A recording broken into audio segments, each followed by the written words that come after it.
Okay, okay, now I see what the source of the problem was. I'm sorry, it was muted.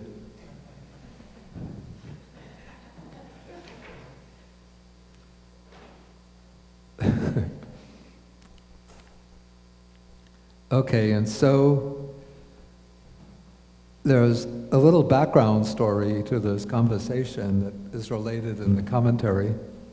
And as I say often about commentarial stories,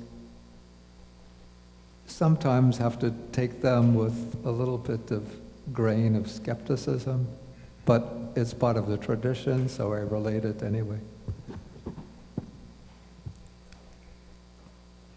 Also, the background story relates to the father of Supa, who was a Brahmin named Todeya.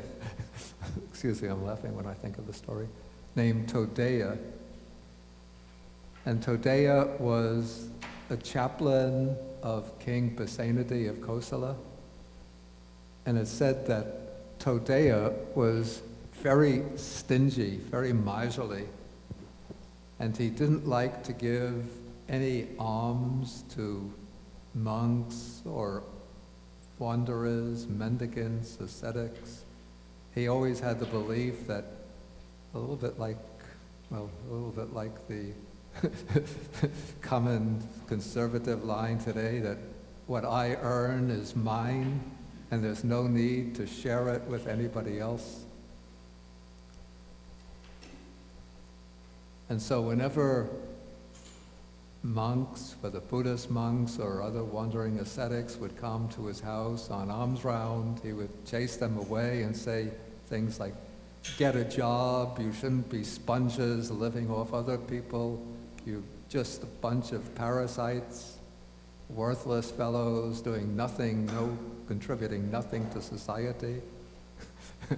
And so when he passed away, because he got a lot of unwholesome karma as a result of his miserliness and his narrow attitude.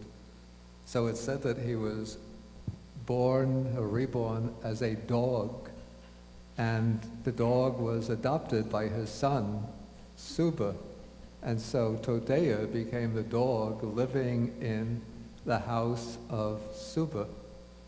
And Suba loved the dog very much. He had very strong affection for the dog. And he provided the dog with delicious food. He had a rather luxurious bed made for the dog. And whenever ascetics, wanderers, monks would come to the house on alms round, the dog would bark at them.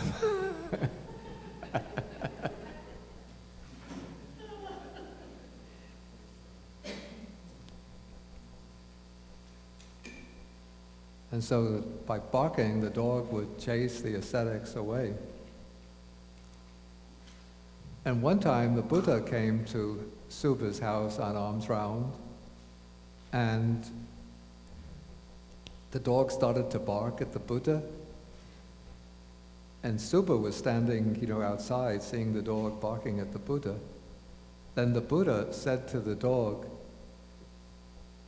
"Be quiet, Todeya."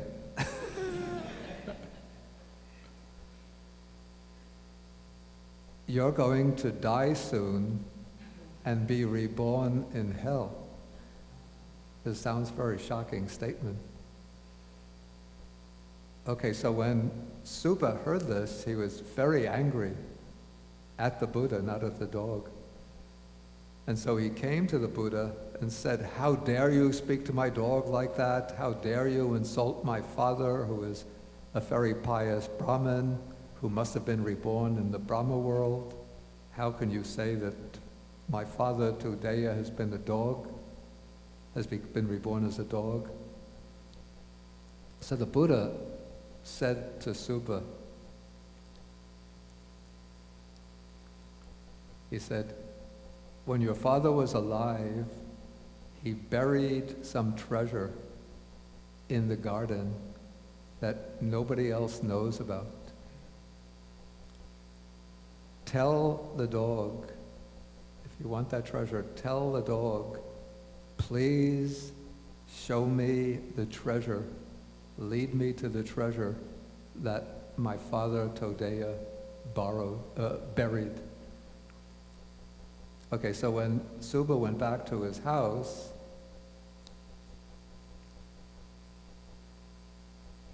then he said to the dog, "Please show me the treasure that my father Todeya buried."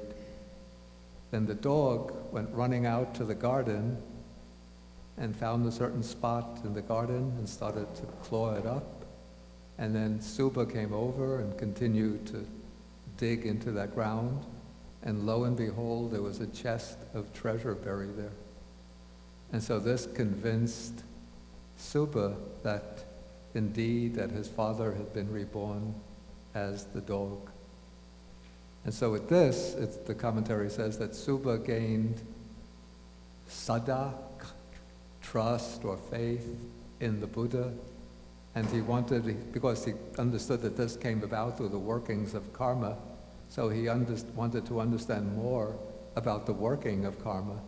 And so he came to the Buddha and asked him a series of questions about karma. And so this is sort of the background to the sutta.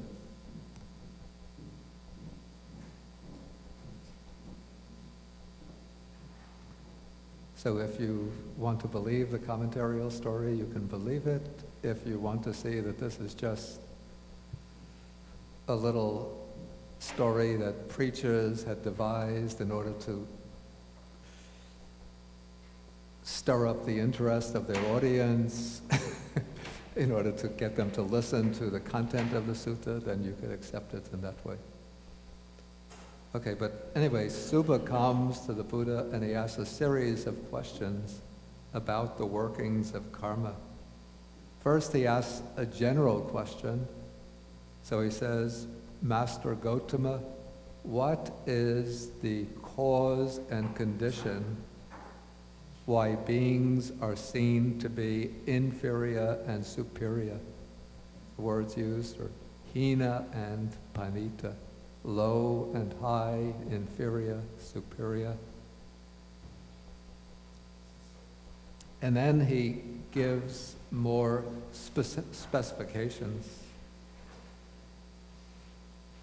So he says, "For people are seen to be short-lived and long-lived, sickly and healthy, ugly and beautiful, uninfluential and influential," or we could say powerless and powerful, poor and wealthy, low-born and high-born, stupid or foolish and wise. So what is the cause and condition for why human beings are seen to be inferior and superior?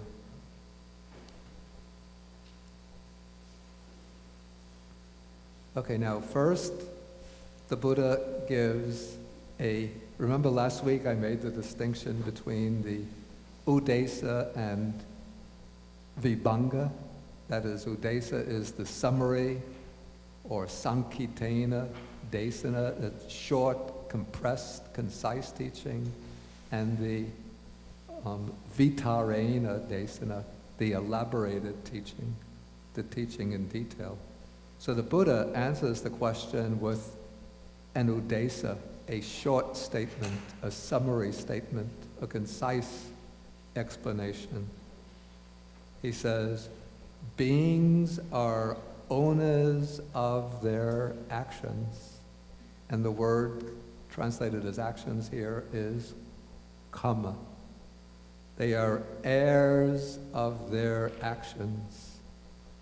Actually, sort of the two statements that are really the key to the whole udesa.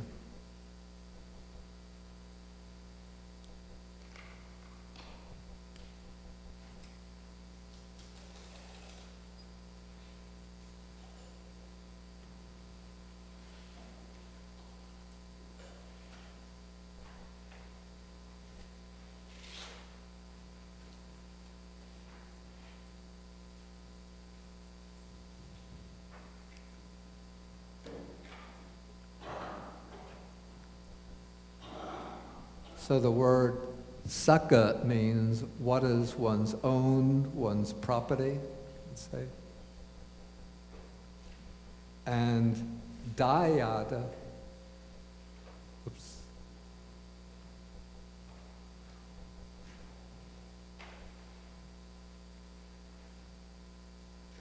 is one's inheritance.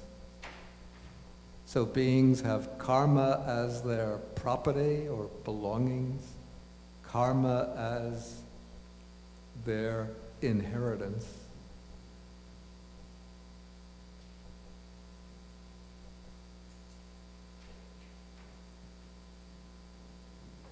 Then the next is translated, they originate from their actions. This in Pali, it's kamma yoni. Yoni actually means, one of the meanings is the womb. So beings have karma as the womb out of which they emerge.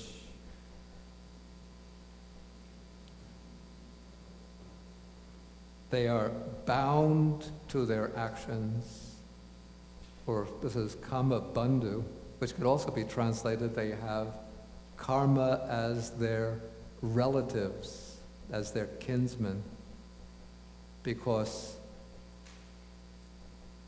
just as kinsmen are closely related, when you have a brother, sister, cousin, so there's some bond or connection between you and your relative. And so when we do actions, when we create karma, that karma always remains connected to us, just like it's our own relative. And then they have actions as their refuge. Here the word used is pati sarana.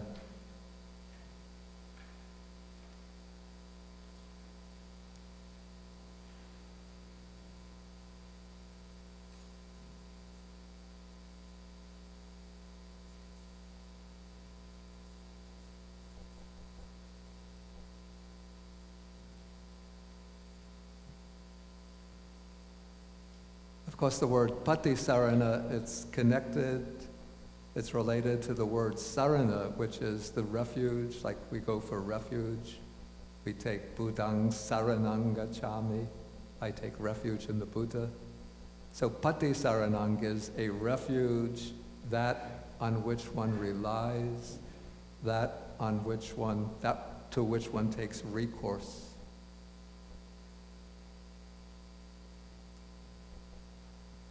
And so first the Buddha makes this general statement, and then he relates the statement to the question of subha.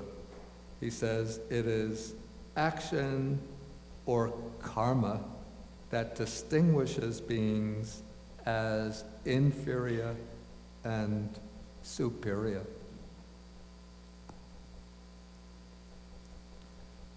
Okay, so subha, he wanted a detailed explanation to his questions. Why are beings seen to be long-lived and short-lived, sickly and healthy, and so on? And yet the Buddha just gave a very concise statement. And so Subha says that I do not understand in detail the meaning of Master Gautama's statement. And then it says, which he spoke in brief. This is Sankitena, a brief statement. It would be good if Master Gautama would teach me the Dhamma so that I might understand in detail. This is vitarena, in the elaborate form, the meaning of Master Gautama's statement. Okay, so then the Buddha tells him to listen carefully, and now the Buddha is going to explain in detail how it is that karma distinguishes beings into the different classes as inferior and superior. And before I come to the Buddha's explanation, first we have to look a little bit into the meaning of the word karma. Okay, the word karma itself comes from the verb karoti.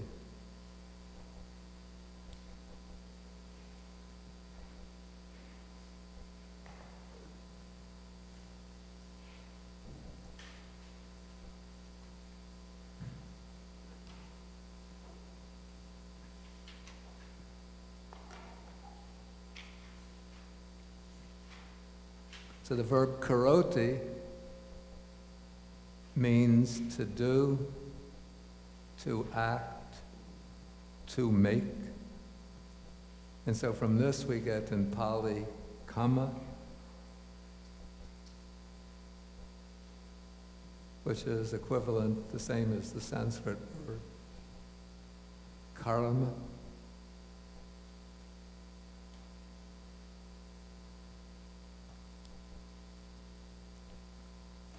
And the word karma had been used even before the time of the Buddha with different senses, sometimes just in the general sense of any action or deed. The Brahmins had used it in reference to the specific rites and rituals derived from the Vedas. But the Buddha gave a very particular, very specific meaning to the word karma. The Buddha said, there's a famous statement in the Untitled Nikaya, Chetanahang bhikkhave kammang vadami. And here the key word is chetana.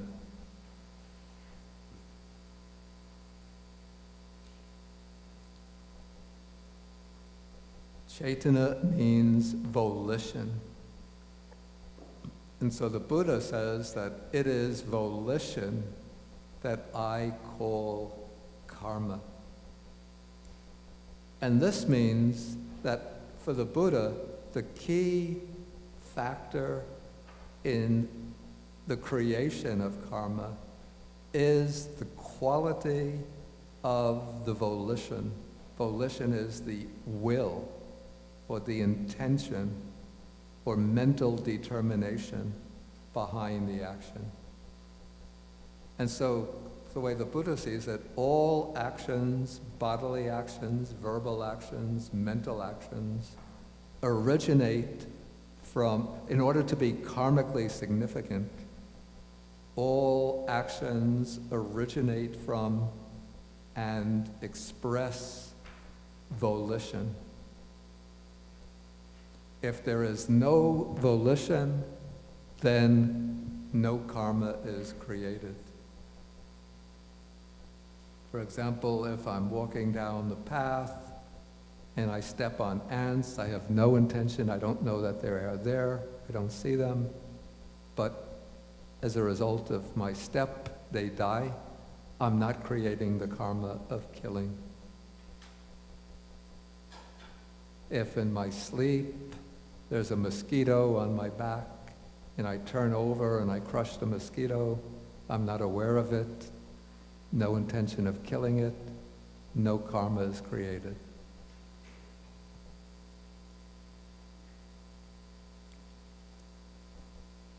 I see an umbrella and I think it's mine and I take the umbrella.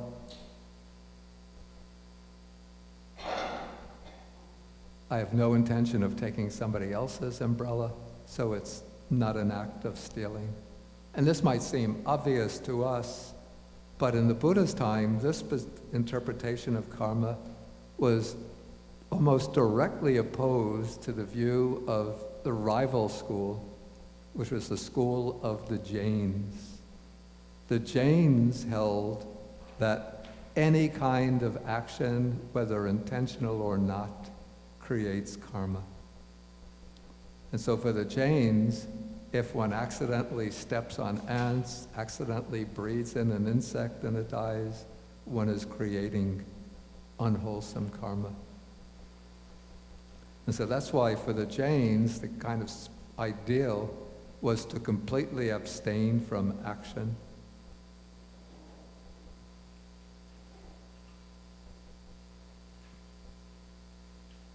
And so even today, the Jain ascetics in India always wear, sometimes if you've seen photographs of them, they will wear a face mask over them, or a cloth over the mouth to prevent them from breathing in any kind of invisible living beings, because they believe that if they breathe in invisible beings, microscopic beings, and those beings die, that they're creating karma. Okay, so the Buddha identified sort of the key factor in karma as volition. But he didn't hold that just volition on itself, by itself, necessarily creates karma. But the karma, or the action that stems from volition, will be expressed in three ways. Through body, speech, and purely mental karma. Karma that remains just as thoughts, plans, emotions, ideas in the mind, but doesn't come to expression through bodily action or verbal action.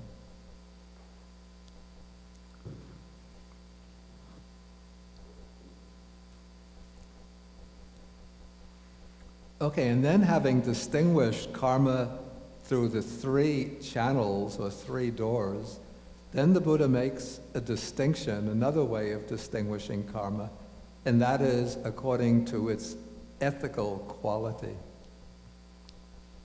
And so here the primary distinction in karma is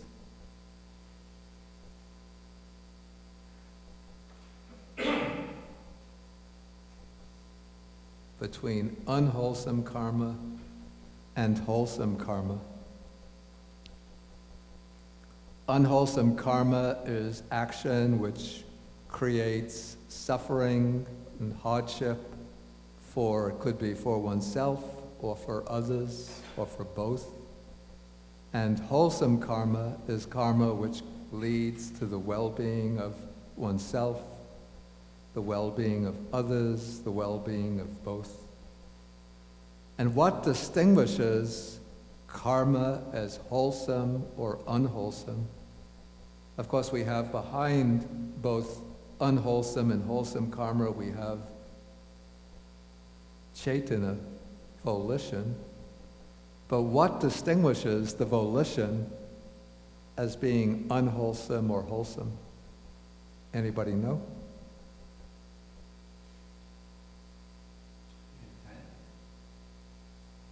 Well, the intention is virtually the same as volition.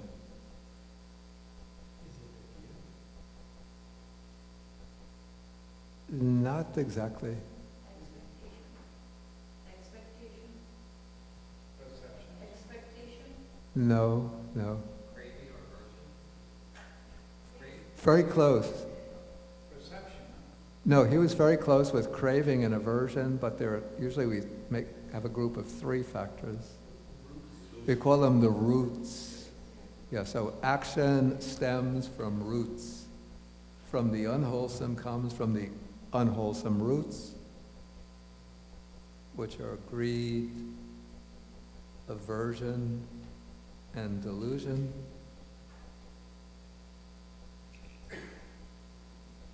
And the wholesome karma comes from wholesome roots, which in the negative are expressed as non-greed, non-aversion, non-delusion, but more positively we could say non-greed is seen in acts of generosity as well as renunciation, non-hatred in kindness, loving kindness, compassion, and non-delusion in wisdom, insight, wise understanding. Okay, so this gives us a kind of broad overview about what is meant by karma.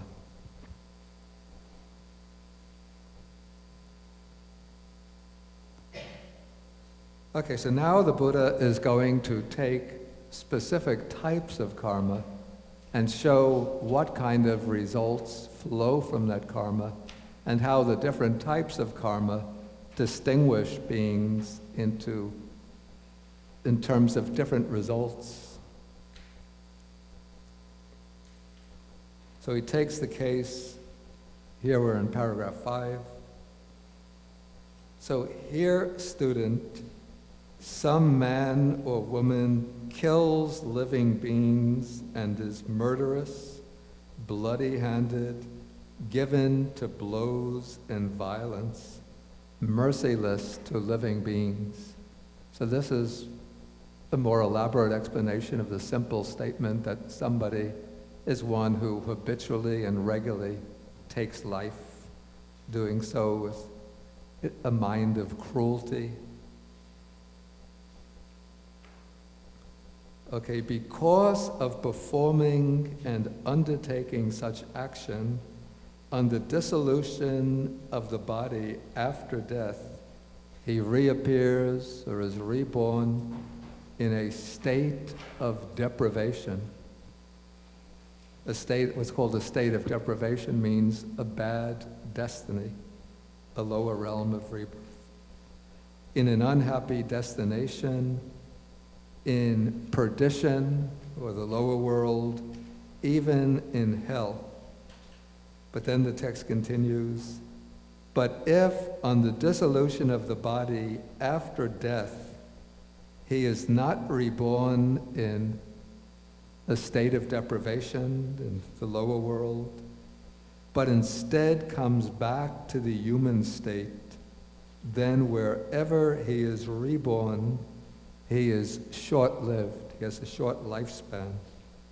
This is the way, student, that leads to short lifespan. Namely, one kills living beings and is murderous, bloody-handed, and so forth.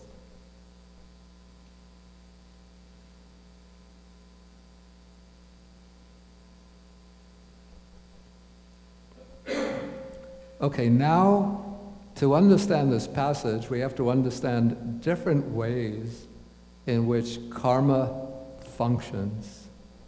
And the text distinguishes in terms of function 4 functions of karma.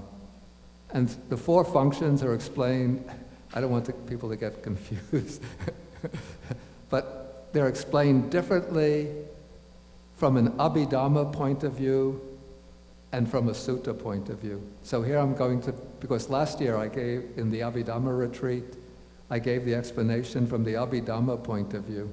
Now I'm giving the explanation from the Sutta point of view. So the 4 functions are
okay, productive means this is the function by which the karma produces the rebirth.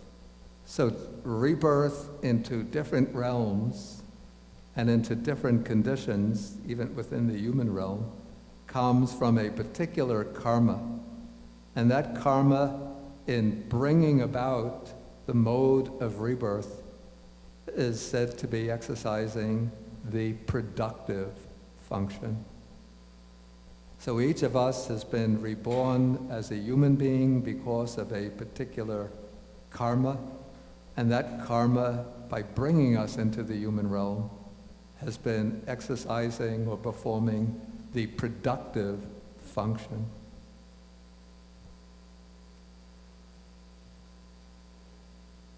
Okay, the oppressive function is the function that a karma will exercise during the course of a lifetime. And the oppressive function would be that the karma is not producing the rebirth itself, but during the course of life, the karma produces a lot of problems and difficulties. For example, the karma will produce, if somebody is a businessman and they undertake business, they meet with constant failures, problems, trouble, losses, poor investments, crashes in their enterprises. If somebody is a farmer, there will be poor crops, droughts, floods, loss of income.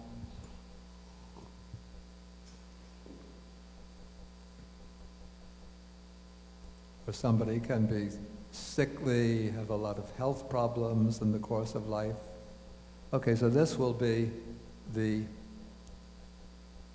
oppressive function of karma. The supportive function is it's just the opposite of that. The supportive function of karma, this is the role of karma in bringing about extra beneficial results in the course of the lifetime. So, some people go into business, they hardly do any, I don't know if it works this way, but some people, maybe they don't make special effort, but suddenly everything works to their advantage. Like maybe 30, 40 years ago, there were a group of guys who were building a little computer in a garage, and suddenly it takes off, and one of them becomes Steve Jobs, right? The little computer turns into the Apple computer, and then everything takes off. And how does he? Probably there were 50 to 100 guys building computers in their garages. So why is it that one particular guy or a couple of guys, their project takes off and becomes a great success, whereas I remember years ago we had WordStar, and I remember when I was in Sri Lanka in the 1980s, we had so many different computers and so many different operating systems. All of them have just faded into oblivion, and just a few computer systems have taken off and dominated the whole market.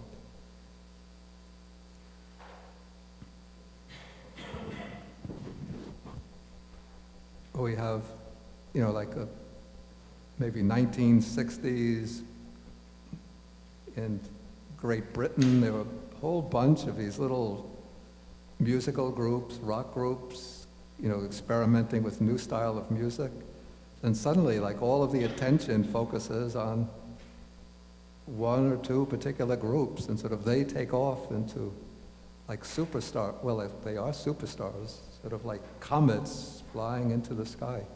And one of them becomes the Beatles, and that's like a comet that just flares, and within a few years they're gone. 10 years, they're gone. Whereas another is still shooting through the sky. Dina, who is that? The Rolling Stones. Yeah. Fantastic. Yes. 70 years old, probably. More. More, yeah, but I remember what. Some are my age. I think that's my age. Yeah, so why do they take off? It must be some kind of, at least one factor is some really powerful karma.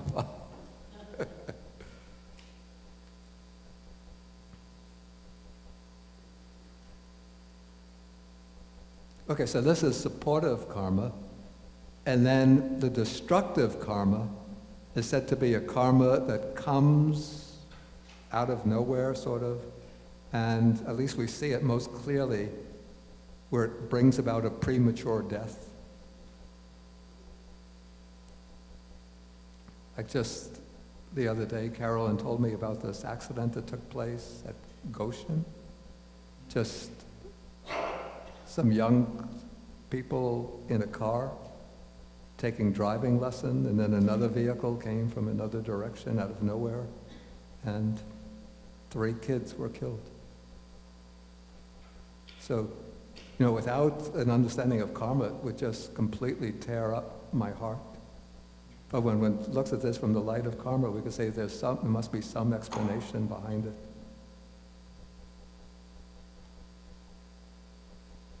And then sometimes when there's a crash like that, a few people will be killed, but somebody else, maybe a couple of people, will emerge intact, maybe with just little scratches and bruises, but they're able to come out and survive and to live the rest of their life.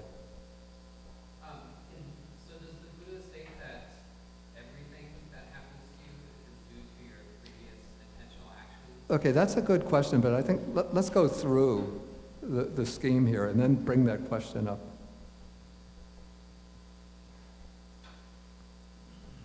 Okay, so now,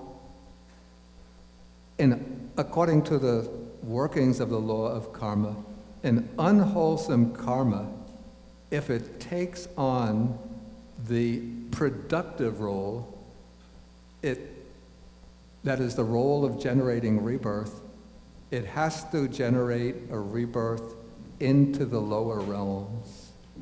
That is, we have the lower realms.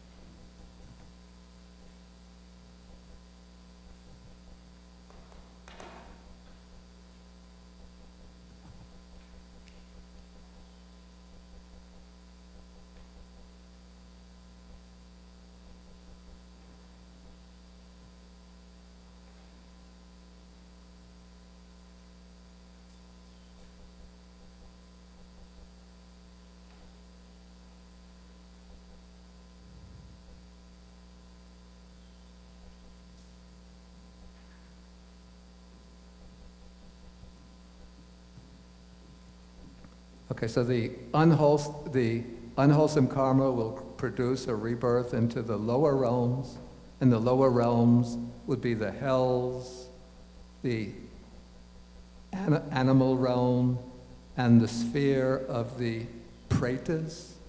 Sometimes it's translated as the hungry ghosts, but that's a little too specific. I like to use the afflicted spirits. And a wholesome karma, if it takes on the productive role in generating rebirth, it will bring rebirth into one of the good destinations, or the happy realms. That would be rebirth into the human realm, or into one of the divine or celestial heavenly realms.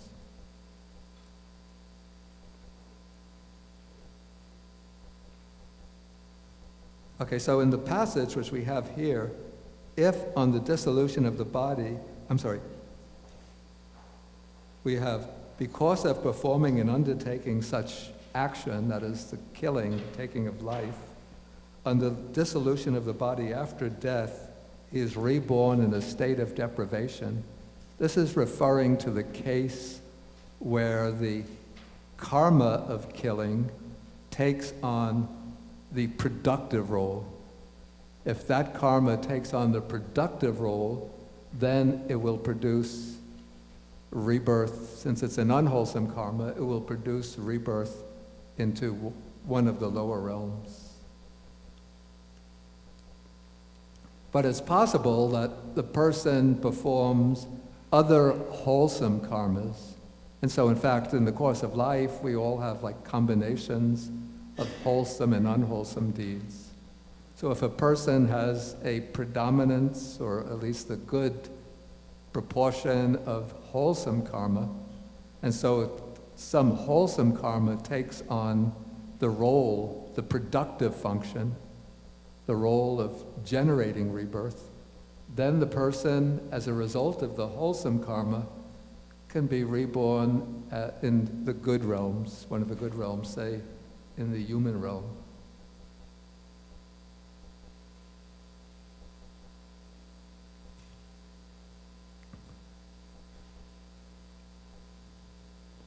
But even though he is reborn as a result of a wholesome karma, but